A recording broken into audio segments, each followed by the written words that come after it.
What would you do for a can of corn? All right.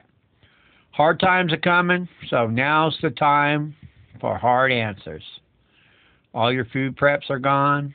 All your medical preps are dwindling. The world's falling apart. You have no electricity. You're on your last roll of toilet paper.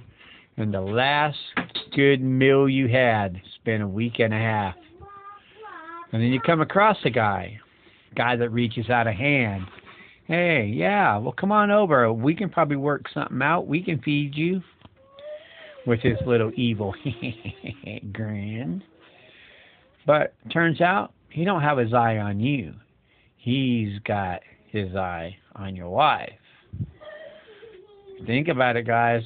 Something happens to you, there's going to be no work, money's worthless, nobody's going to have a job, no gasoline, bicycles and a few motorcycles would be the only mode of transportation other than walking or jogging. And if something was to happen to you and your girl had to take care of herself, that's how women are. They can adapt. They can always get a guy to take them in and take care of them.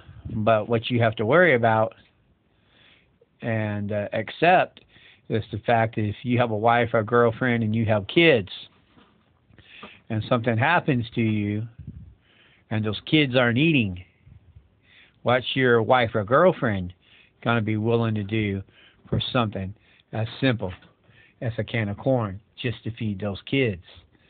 Now, you may say, you are out of your fucking mind. Well, maybe I am and maybe I ain't. I'm not saying that right now. I'm saying in the future. Maybe the not so distant future. We never know what's going to happen. And we know parts of this world right now where they don't have food and water. Why is America any damn different? So, I mean, the label says sweet hoe. You know, that ought to tell you something. Kernel corn. What will you do for a can of corn? We don't know.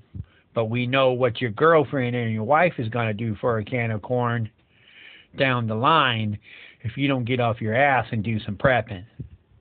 Especially, what kind of man is going to sit at home and know that something bad could happen to him and leave his kids with no food, no water, no medicine?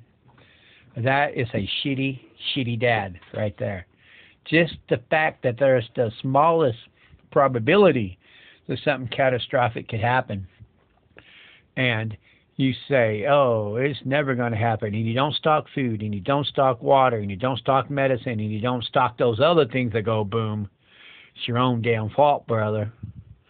So I'm telling you, wake up. Pay attention. Look at the signs. See what's going on. And I know you may be broke, but I'll tell you what. Maybe you've never prepped and you're just thinking about it. I want you to go out this Friday when you get your check. And I want you to let something go. And I want you to spend a simple little $25 on some canned goods. Start with some corn. You know, what would you do for a can of corn? Or maybe get some dry goods, some pinto beans, some rice, and throw that in a 5-gallon bucket. But you need to start thinking, brother. You start thinking about that woman and those kids and how they're going to take care of themselves in a world gone Mad Max if you're not around. Now, I don't want to offend you. I don't want to scare you. I'm sure as hell not threatening anybody. I just want America to wake up and realize that we're always not going to be land of the free. The day is coming when we won't have it so easy. America is the greatest nation on the planet right now. And I hope and pray to God that it stays that way. But I got a funny feeling that it ain't going to. And I don't want to see bad things happen to good people. That's why I make videos like this on trying to urge people about the importance of setting back a little food, setting back a couple cases of bottled water, set back ibuprofen, acetaminophen, any kind of medicine you have to take on a daily basis. Set that back, stock that up. Because I don't want to see you later on down the line. Because if I see you coming down my street, if I see you coming down my road, and you're looking bummed out and you're looking hungry, oh, I'm going to feed you. But I'm going to ask you, what will you do for a can of corn? Just a bit of advice. Thanks, and keep watching.